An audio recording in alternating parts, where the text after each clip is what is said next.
Mak Hassan ni tak ke mana dalam politik. Dia ni seorang ahli politik yang naik tak bertangga, maka mungkin dia turun nanti tak lalu tangga.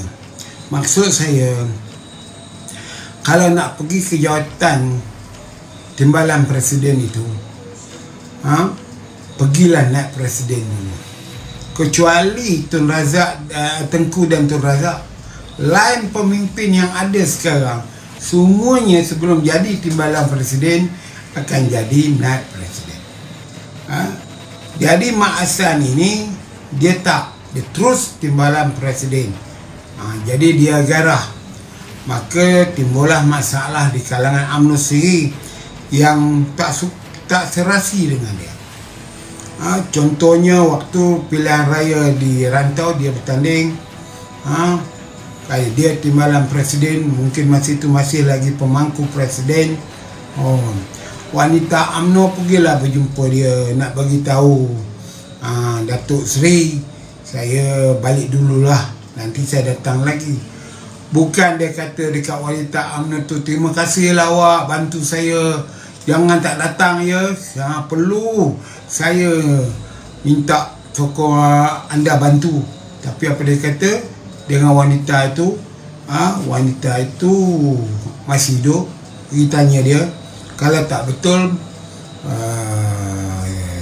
Mak Hassan boleh saman saya. Contoh dia kata dekat wanita tu apa, up to you, maknanya dia tak perlukan kamu. Inilah dia Mak Hassan. Saya selalu bagi tahu dengan kawan-kawan, Mak Hassan ni, kalau kamu kenal dia, kamu akan sokong dia. Tapi kalau kamu berkawan dengan dia, tentulah anda tidak akan sokong dia. Saya kawan dia, bukan kenalan dia. Saya banyak pengalaman.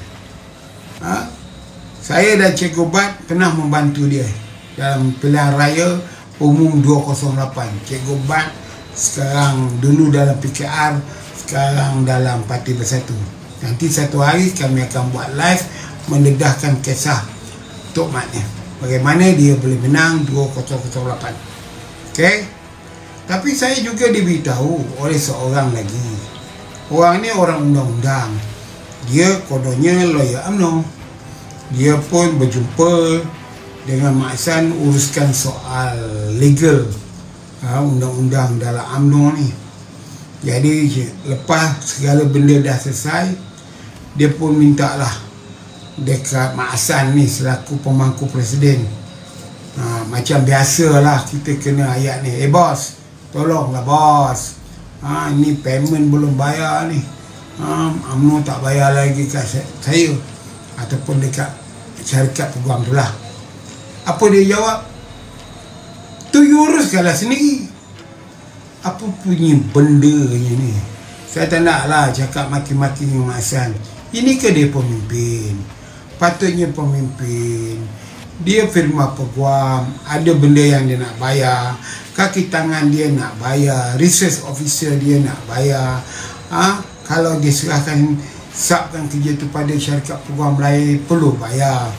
Adakah seorang timbalan pemangku presiden begitu angkuhnya cakap? Ini pun saya nak minta Mak Hassan saman kalau tak betul. Patutnya sebagai seorang politik, pemimpin, walaupun memangku parti terbesar bernama UMNO ni, tak payah lagi ke? Lah, kenapa nak payah? Bagi saya kali ni, saya uruskan. Besok saya panggil pegawai kewangan UMNO, kenapa tak bayar lagi awak punya fees ni? Itu yang patut dilakukan oleh seorang yang dinamakan pemimpin parti. Bukan kamu buatlah, urus sendirilah. Apa bendanya? Di mana nak bergantung? Itu tak dramatik tuan. Ada lagi satu dramatik dia. Ini pun saya minta Mak Hassan saman.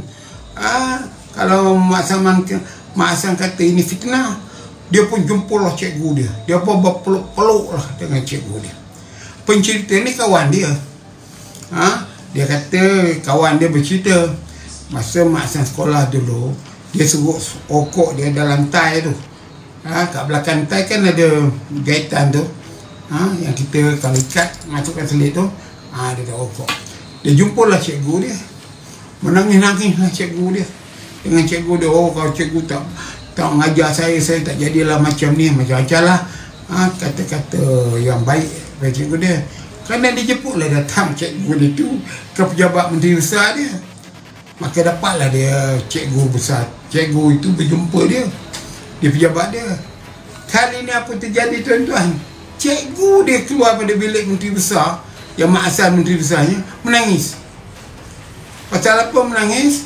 Alah, cikgu ni mungkin dia dah pencen, mungkin orang dia claim, saya dengan mak asal ni anak murid saya kenal dia baik. Jadi adalah orang agaknya kalau cikgu baik dengan mak asal, tolonglah dia sokong ni, tak apa permohonan tak tahulah. Jadi apa yang berlaku, cikgu dia datang kena hayun, kena hamun dekat mak asal ni. Bukannya dia nak ambil surat daripada cikgu dia akan bantu. Macam saya jugalah, saya semua saya ambil. Dia tak pernah kata tak boleh, kecuali saya tu undang dia, saya cakap lah tak boleh, kan? Jadi cikgu dia pun dah macam itu, dah kena kata-kata nista daripada mak asal, keluar menangis lah. Dia tak sangka lah yang dahulunya mak asal jumpa dia berpeluk-peluk, menangis, mengingatkan jasa cikgu dia. Sekarang dia jumpa menteri besar, dia kena hamun dekat anak murid dia yang jadi menteri besar, keluar pejabat menangis-nangis. Inilah dia mak asal. Mak asal ni pula sekarang ni menghadapi masalah wang 10 juta yang didatangkan. Saya dah tengok dalam Google apartmen yang dia beli tu dekat London tu 10 juta tu. Sekarang ni tak tahulah di mana bomo yang dia pakai. Waktu zaman PS kata bahawa kes itu telah pun dianafikan, tidak diambil tindakan. Jadi sekarang terbongkar kisah yang sebenar, dan tahu bahawa mesti itu tidak dramatik. Tetapi yang paling dramatik sekali, mak asal ni pemimpin UMNO. UMNO kata dia nak mempertahankan agama Islam, di samping raja-raja lah yang kita cakap soal Islam. Waktu Tan Sri Syed Samad menjadi menteri besar, ada satu tanah jadi perebutan antara orang politik, orang berniaga. Jadi untuk jalan tengahnya, Syed Samad serahkan tanah tu kepada Majlis Islam Negeri Sembilan. Apa berlaku? Waktu Mak Hassan jadi menteri besar, dia jual tanah Majlis Agama Islam tu di tabung haji untuk nak menghalalkan tindakan dia. Dia takkan nak marah. Tanah Majlis Agama Islam jual pada ke tabung haji, siapa nak marah?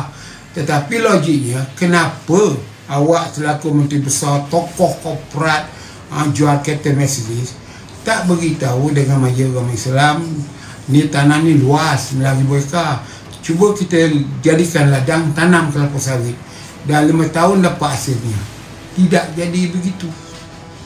Jadi apa yang berlaku, dia jual tanah tu kepada tabung haji, dan tabung haji sekarang zaman PI jual balik kepada swasta. Jadi apa bendanya Mak Hassan ni?